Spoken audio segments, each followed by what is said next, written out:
Good afternoon. Thank you for joining me for Haselwood Auto Group's comparison of HSAs versus FSAs. This is going to be a short webinar to help you understand the similarities and the differences between these two types of accounts. Now, health savings accounts are special accounts that are used specifically with qualified high-deductible health insurance policies. It allows you to set aside some pre-tax dollars to pay for current or future healthcare expenses on a tax-free basis. Flexible spending accounts are standalone. They are not used in conjunction with any specific type of medical plan. They do allow you to set aside pre-tax dollars to be used for anticipated expenses, but those are expenses that are anticipated during the coming calendar year, such as copays, deductible, or coinsurance, or other qualified but non-covered expenses. Both are powerful tax-saving tools that allow you to set aside those pre-tax dollars for qualified healthcare expenses. Now, both HSAs and general purpose healthcare FSAs can be used for qualified medical, dental, and vision expenses. If you are enrolling in the HSA qualified medical plan and looking to contribute to a health savings account, if you want to participate in a healthcare FSA, it must be a limited purpose FSA, and that's only used for dental and vision expenses, and that preserves your eligibility for contributing to your health savings account. So what are the similarities? Both let you set aside those pre-tax dollars for qualified healthcare expenses. They cover exactly the same types of expenses, those listed in IRS Publication 502, medical and dental expenses. It's poorly named, but it does cover all qualified expenses for healthcare, FSAs, and health savings accounts. So you determine your contribution amount. So you've got flexibility there, and contributions are made through payroll deduction. So it's automatic, and it automatically goes in pre-tax. So it's not like a monthly bill you need to think about to make that contribution. Now, there are some very specific differences in eligibility and enrollment for these two types of plans. With health savings accounts, you first must be enrolled in a qualified high-deductible health plan. Remember, they work in conjunction with each other. You can't be claimed as another person's tax dependent. You can't have other first dollar coverage that would help pay for claims incurred on that high-deductible health plan. So you can't be covered by TRICARE or Medicare or even your spouse's traditional PPO plan. You cannot be covered by a flexible spending account unless it's a limited purpose FSA that covers only dental and vision. That general purpose FSA, because it covers medical as well, is considered first dollar coverage and disqualifies you from contributing to your health savings account. And these accounts can be opened at any time after you have enrolled in a qualified high deductible health plan, but ideally you want to do it at the same time or very soon after enrolling in that plan. You can only use the dollars in the health savings account to reimburse or pay for qualified expenses that are incurred after you've opened the account. So you don't want to wait 6 months and find out that you've incurred 6 months of expenses that cannot be reimbursed or run through your HSA because you hadn't opened up the health savings account. Now, with flexible spending accounts, the only eligibility is that you've got to be working the required numbers of hours to make you eligible. There's no limitation on being another person's tax dependent or limitation on having other coverage. Enrollment in an HSA does not affect the FSA, but the reverse is true. Remember that you can't participate and contribute to an HSA if you're enrolled in that FSA unless it's that limited purpose. And enrollment has to be made when you're first eligible or the very beginning of the plan year.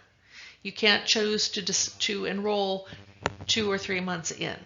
Okay? Limited window of opportunity to enroll, and that's for the calendar year. Now, there are some differences in flexibility. With health savings accounts, your contributions are set at the beginning of the year, but you can change those at any time throughout the year. So you can start off with larger contributions and then back it off, or you can start off low, and as you become more comfortable with it, you can increase them. And you don't have to have a qualifying event. The funds in the account can be used to pay a provider directly or reimburse yourself immediately, or at any time in the future.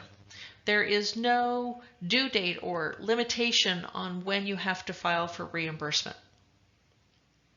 The health savings account is yours.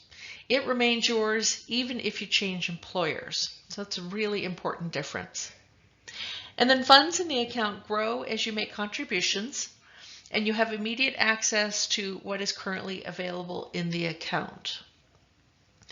It also rolls over. It doesn't ever become an issue with forfeiture if you don't use the funds.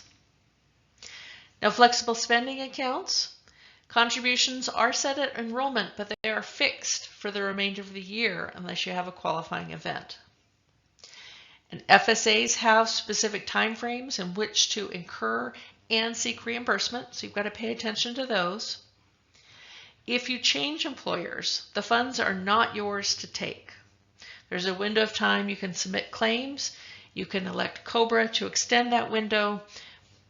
But once you've contributed to an FSA, those funds are no longer yours to take.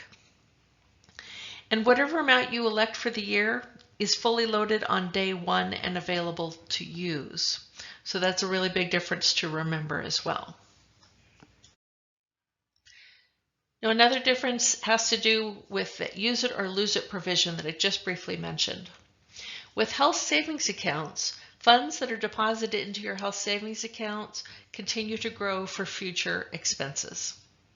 Rollovers aren't needed because all the funds remain in your account until you are going to use them for qualified expenses. They are never subject to forfeiture, and you can think of it as a long-term savings account for those qualified expenses. With flexible spending accounts, the funds have to be used within a required time frame, and anything over any allowed rollover is subject to forfeiture. So this is not a long-term savings vehicle. Rollovers give you extra time to use those dollars, but that means you've got to use them up in the next plan year. They won't continue to roll over. Now, there are also differences between the annual contribution limits in these accounts. For 2023, health savings account limits for individual coverage are $3,850. So that's based on your medical plan enrollment. If you are covering at least one family member, then you are considered to have family coverage, and you can contribute up to $7,750. If you are 55 or older, the IRS allows an additional $1,000 to be contributed during that year for your health savings account. So they're a great opportunity to save long-term with no risk of forfeiture. Flexible spending accounts for 2023, you can contribute up to $3,050, and that is if you are an individual or if you have a family. The IRS does allow up to $610 to be rolled over into the next calendar year, but it has to be used then. And there's no additional catch-up contribution allowed. Plus, you really need to put some thought into how much you're going to contribute, because you don't want to end the year with funds in excess of that allowed rollover that are going to be subject to forfeiture. There are also some differences in how these plans work. So for health savings accounts, the funds that are in the account earn interest. Funds can only be used for qualified expenses incurred after the health savings account is opened, so you don't want to delay.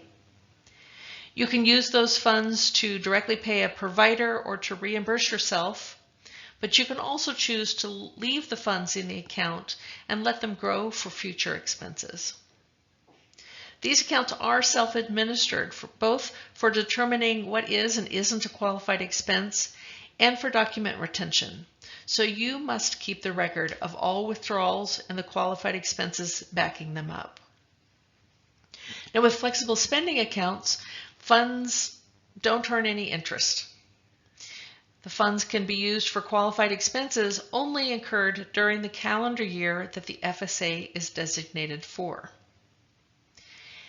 You can use your FSA card to pay a provider directly, or you can submit to the administrator for reimbursement. Claims are administered by PayFlex, but you should still keep copies of all documentation. Some highlights to wrap up in closing. Both HSAs and FSAs are really great opportunities to set aside those pre-tax dollars for anticipated healthcare expenses. If you're going to open a health savings account because you've just enrolled in a qualified high deductible health plan, don't enroll in the limited purpose FSA unless you're planning on maximizing the annual contribution into that HSA first. You've got more flexibility and you don't ever have to risk forfeiture of dollars in that HSA. So that's a safer place to put the dollars. But if you're going to max it out and you still want to have some more tax saving opportunities, that limited purpose FSA is a great opportunity to set additional dollars aside for dental and vision. If you're enrolling in the traditional PPO plan, consider enrolling in the healthcare FSA to set aside those pre-tax dollars for anticipated copays or deductible expenses that you might have during the coming year. They don't necessarily work in conjunction. You don't have to be enrolled in both. But if you know you're going to incur those expenses, you might as well pay them on a pre-tax basis, and you can do that with that healthcare FSA.